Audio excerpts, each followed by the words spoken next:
Hey, this is Mike Robbins. Thanks so much for joining me for this episode of the podcast. Hope you're doing well, you, your family, your team, everyone around you.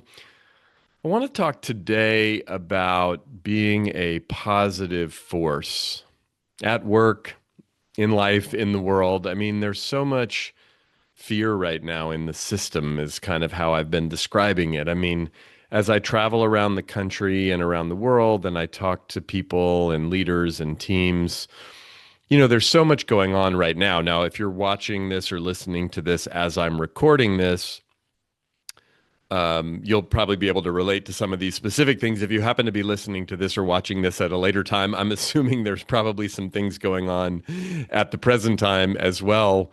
But, right now, with just the way that AI is impacting so many things that we're doing and how we're working and what we're hearing about and the fear about what it might mean and how it might impact jobs and work moving forward, the state of the country and the world and, uncertainty around the economy and tariffs and, geopolitical situations and, just the pace at which we work. And still, all these years post COVID and past the pandemic, still navigating like this new way of working and hybrid and virtual and disconnected. And I mean, there's so much going on that I'm finding people are understandably concerned and tired, weary, not sure what's coming next or which way is up or what to focus on or how to navigate all of it, which again totally makes sense. I can relate to some of this myself. And it's like we've been through a lot in the past several years, and there's so much disruption, uncertainty happening. I do find that there's also quite a bit of negativity. And as I talk to people, ironically, people sometimes complain about the negativity, which is an interesting paradox. It's like complaining about people complaining or being negative about people being negative. But I often ask myself as I think about this, how can I do what Gandhi taught all of us, be the change? How can I be a positive force in my work, in the world, with the people around me, with my own team, my own family and friends, the people close to me? How can I support the people that I work with, the leaders that I work with, the teams that I work with, the companies that I work with in a positive way? And it's tricky when there are a lot of things going on that are genuinely concerning. The negativity that's coming at us all day, every day from our phones and from TV and from emails and Slack messages. And, a lot of that stuff is real. It's not hyperbole. It's not based on just people wanting to be negative for the sake of being negative. There are some legitimately concerning things happening. So, what do we do? How do we navigate that? Look, in times of fear and change and divisiveness, all of which we're all experiencing, when those things are happening inside of our companies or our organizations or in the world, it's easy to get caught in that. It's easy to get stuck in that. It's easy to get sort of, sucked down into the fear and the worry and the negativity of that. But as leaders and as human beings, we have an opportunity, and at some level, you could argue a responsibility to be a stabilizing positive force. Now, it's important that we're authentic about it.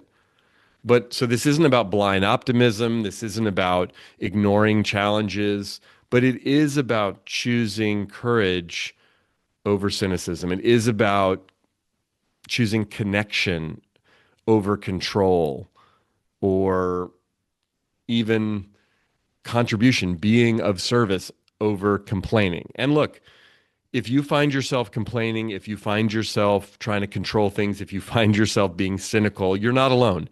These are understandable traps that I find myself falling into at times, especially these days. It's easy to get around people that we agree with politically and complain about what's going on politically. It's easy to get around people that we agree with inside of our companies or organizations and complain about leadership or decisions or what's going on. It's easy to get around friends and family and complain about the cost of living or our kids being on their phones too much or, you name it, fill in the blank.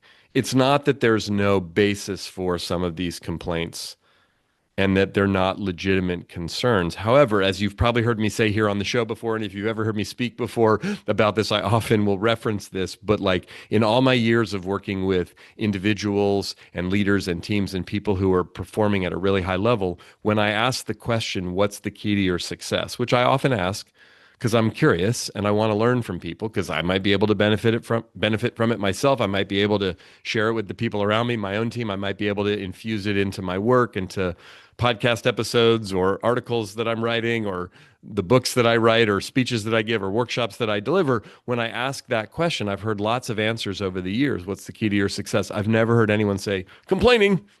We wind our way right to the top, or I wind my way and made it through all. No, because complaining is not a key to success, but it's something that we do. It's a reaction that we have when we feel scared, when we feel uncertain, when we're not sure, when we don't like something.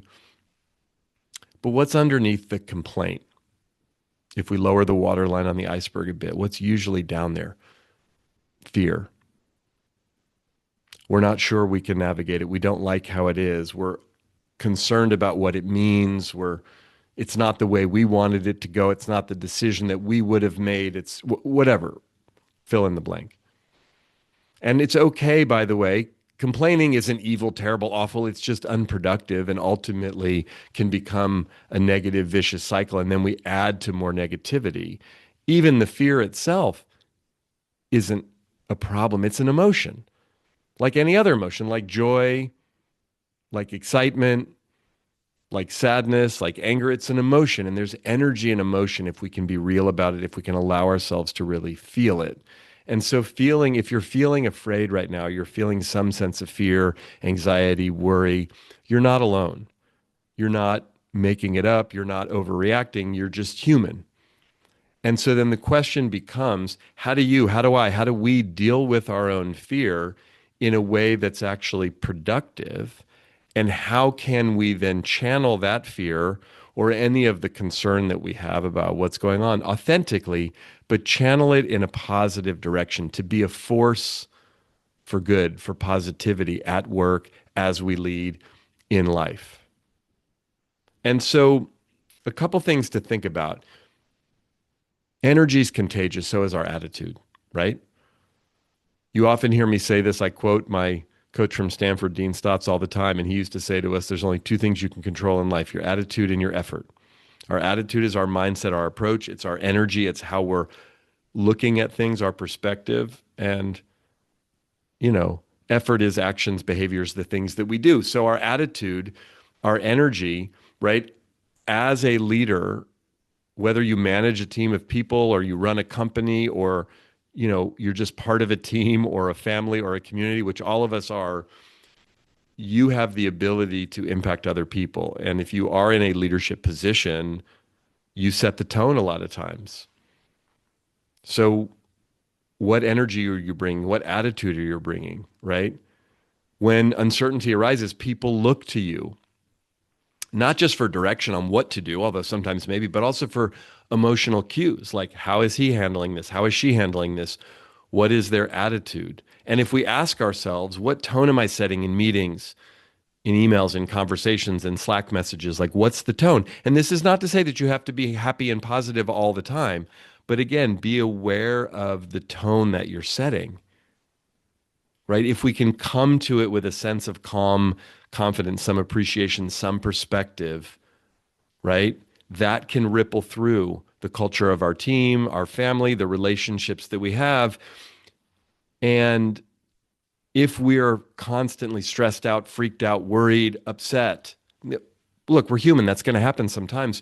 But those energies of fear and frustration, if we don't deal with them, we don't acknowledge them, we don't really feel them authentically, they can start to permeate through everything that we do.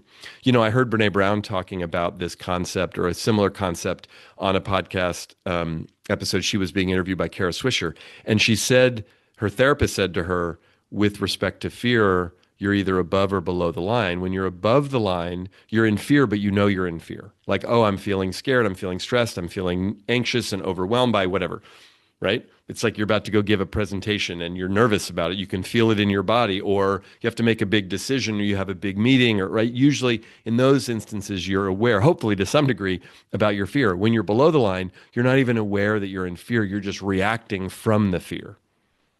And it's hard to know because sometimes we can be both above and below the line. We're aware of some of our fears, but maybe not all of them.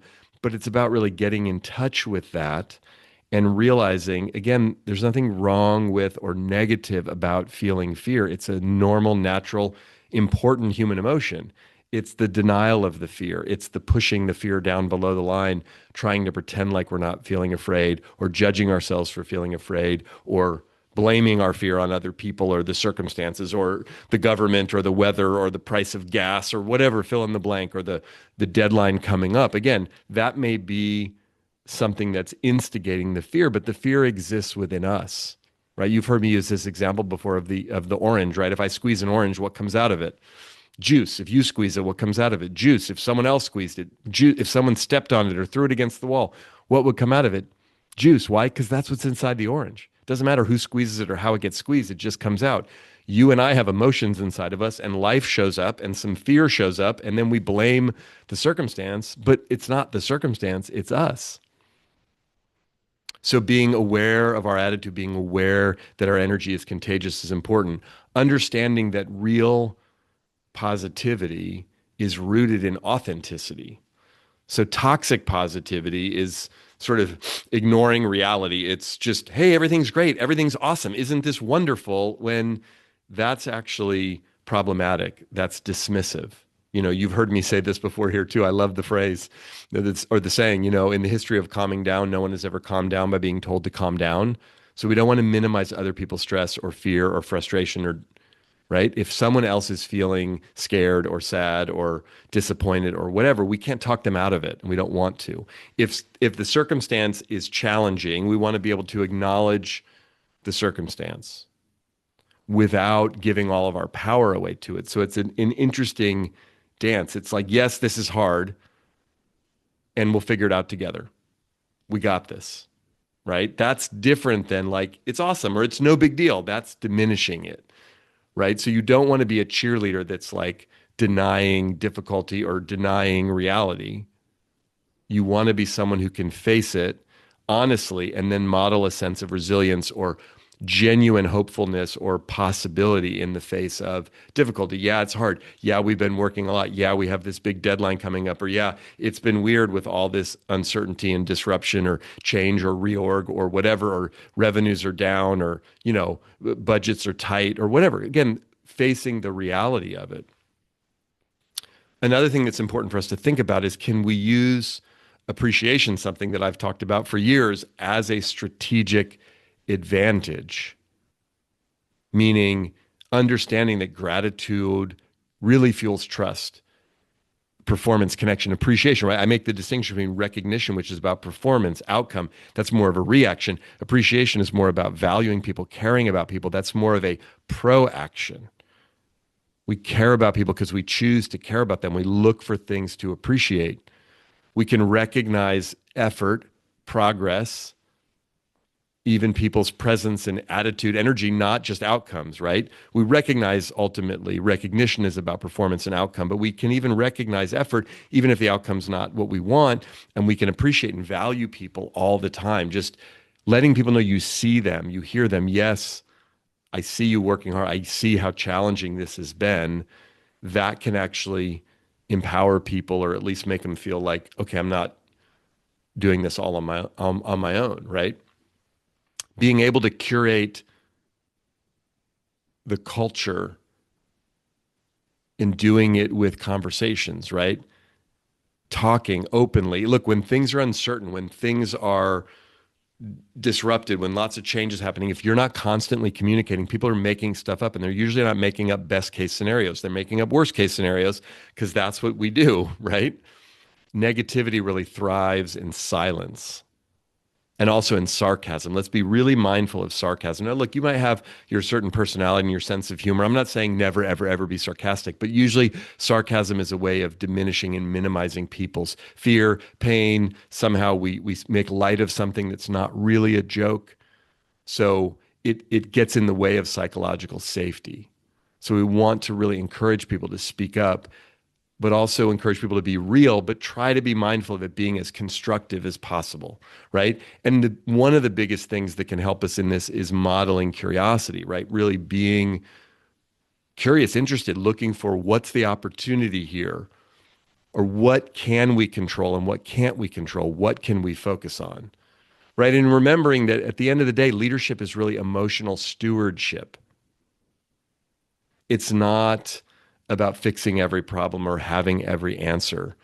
It's about, at some level, managing the emotional climate. I think about Steve Kerr, the head coach of the Golden State Warriors, who's arguably one of the greatest coaches in the history of basketball. He won 5 rings as a player, right? 3 in Chicago with Michael Jordan and Phil Jackson as his coach, and then 2 in San Antonio with Greg Popovich as his coach. 2 of the greatest coaches in NBA history. Steve Kerr played for Lute Olson, one of the greatest college coaches of all time in Arizona. And then when Steve Kerr got the job as the coach of the Golden State Warriors, I'm a lifelong Warriors fan, so I'm intimately familiar with this. He had a pretty good team with some young stars, Steph Curry, Klay Thompson, Draymond Green, and they'd had some success, but hadn't actually gotten to the ultimate success. They since have won 4 championships and been to the NBA Finals 6 times since Steve Kerr took over as the coach. Kerr also was the head coach of the Olympic team in 2024 when they won the gold medal. But what I've heard Steve Kerr talk about, especially when coaching superstars, Kevin Durant joined the Golden State Warriors for a few years and they won 2 championships while he was there. Steve often talks about the importance of relationships and managing the relationships and the energy, not so much the X's and O's of the game itself. Not that those things aren't important, but that ultimately the way Steve Kerr talks about leadership as one of the most successful coaches in the history of a very competitive and difficult sport in professional basketball is that it really is about how you show up and how you navigate the human dynamics of the relationships, right? Positivity, authentic positivity, can become a competitive advantage if people, especially if people are reactive, anxious, disengaged, and if we can do it genuinely, meet the moment, meet people where they are, not sugarcoat it. Choose how you're going to show up in and meet those moments, especially when things are starting to go sideways. And right now, there is a lot of fear in the system. There is a lot of negativity swirling around us. And we don't have to buy into it. We don't have to be at the effect of it. We can be aware of it, be honest about it, but also show up and be a positive force for change, for good on our teams, in our companies, in our families, in our communities. So what can you do? What are some specific things that you can do as a leader and in your various roles that you play in life? First thing you can do is start meetings with appreciation. Genuine, right? Set the tone. What's going well? What are we grateful for? What can we acknowledge? What can we value about ourselves and each other? Again, do it in a genuine way, not sugarcoaty, rah-rah, toxically positive, but appreciation is so powerful. A little bit of appreciation goes a long way. You know how passionate I am about appreciation, and I've been talking about it for years. Second thing that we can do is see if we can reframe challenges in real time, genuinely, authentically. Again, not sugarcoating, but like a project stalled, things are behind schedule, things aren't going well, a big change happens, whatever. Instead of what a mess or, freaking out about it, like, okay, this isn't ideal. What can we learn here? What can be improved? How can we enhance this? Let's take a step back. Let's take a breath, reframe it. Right? The third thing is see if you can limit negative spirals within yourself as much as possible and within the team. So we're having solution-oriented discussions. Yes, we can acknowledge if something goes sideways or isn't ideal. If the conversation starts to turn toxic or feels really unproductive, without judging people, without being harsh about it, you can pause and see if you can, how can we focus on what we can influence, or what's a different way? Let's take a breath. Let's take a pause, right? I was on the board of a nonprofit organization called Challenge Day. And one of the things that we would do in our board meetings, because the work was, it was all about empowering youth, middle school and high school students all over the U.S. and around the world, and delivering programs on social and emotional learning. And this was at a time, a few decades ago when that wasn't as commonplace as it is today, but just dealing with issues around bullying and isolation and loneliness, like really important work. And people were really passionate, as often is the case with lots of organizations, especially nonprofits. But when we would meet as a board, we would give people some roles and assignments, keeping time and making sure we were following the agenda. But someone was always given the role in every meeting as what we called a vibes monitor. And that was like if the conversation started to really get so intense and felt like it was turning really negative and toxic. Again, we weren't trying to squelch debate or discussion. It's okay to disagree and engage that way. But there's a difference between healthy debate, healthy discussion, and unproductive, toxic and right, detrimental. But knowing the difference and seeing if you can stop things from spiraling in a negative way that aren't conducive and productive. Now, sometimes we get uncomfortable with intensity or with conflict, and that's a different issue, but you know what I mean? So limiting those negative spirals is the third thing we can do. Fourth thing we can do is recognize emotional labor. So when people are stretched thin, when people are tired, acknowledge it, not whining and complaining, right? But having some empathy. A little bit of empathy goes a long way. And really, I see how hard you're working. I see how tough this has been. I know we've been in a long stretch here without much of a break, or we haven't had a lot of wins or whatever. There's a way to acknowledge difficulty or challenge or people's effort and even say, gosh, it's been hard. It's been a lot, without going down, oh, isn't this terrible and it's awful? But you know what I mean? So acknowledging and recognizing the emotional labor, commenting on the difficulty, the challenge, the effort that's been put forth, or the setbacks or whatever, without going into some whining and complaining negativity about it. And then the fifth thing that I would say for you, for me, for all of us as leaders is to be vulnerable, be visible, be vulnerable, like share your own moments of uncertainty and how you're working through it. Not whining and complaining, not woe is me, not, sort of inappropriately emotionally vomiting on people. That's not what I'm talking about. But like, hey, I'm finding this hard. This is challenging for me, or I really struggled with this, or I'm struggling with this, or this is, but sharing with people some of your process. Now, sometimes we have that conversation with our peers, right? I call those cockpit conversations versus loudspeaker conversations. Sometimes with the team, if we manage people and we lead people, sometimes we might share things a little bit differently with the team because we don't want to freak them out, right? But we want people around us, peers, our own manager, people in our lives who we can really be vulnerable with and let them know what's actually going on. And even with people where maybe, again, it's a larger group, it's a level down or several levels down in the organization, we don't need to share everything completely, but we still share a bit of our own struggle, transparently letting people know what we're grappling with, what we're working through, and how we're dealing with it. Here's how I'm keeping things in perspective. Here's how I'm managing some of my own anxiety, my own sense of feeling overwhelmed, or right, dealing with the uncertainty, because that's not only real and builds more trust, it also can be instructive for the people around us. So look, being positive, being a positive force at work, in life, doesn't mean that everything's great. Doesn't mean we ignore reality. Doesn't mean we have to be rah-rah, Mr. or Mrs. Positive all the time. It means that we're grounded enough to face what's happening in reality and hopeful enough to inspire the people around us and human enough to connect in an authentic way.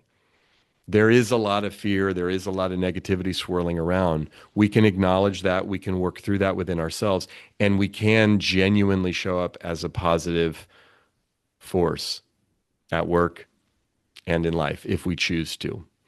It's pretty important right now, even if it might be difficult. So thanks for watching. Thanks for listening.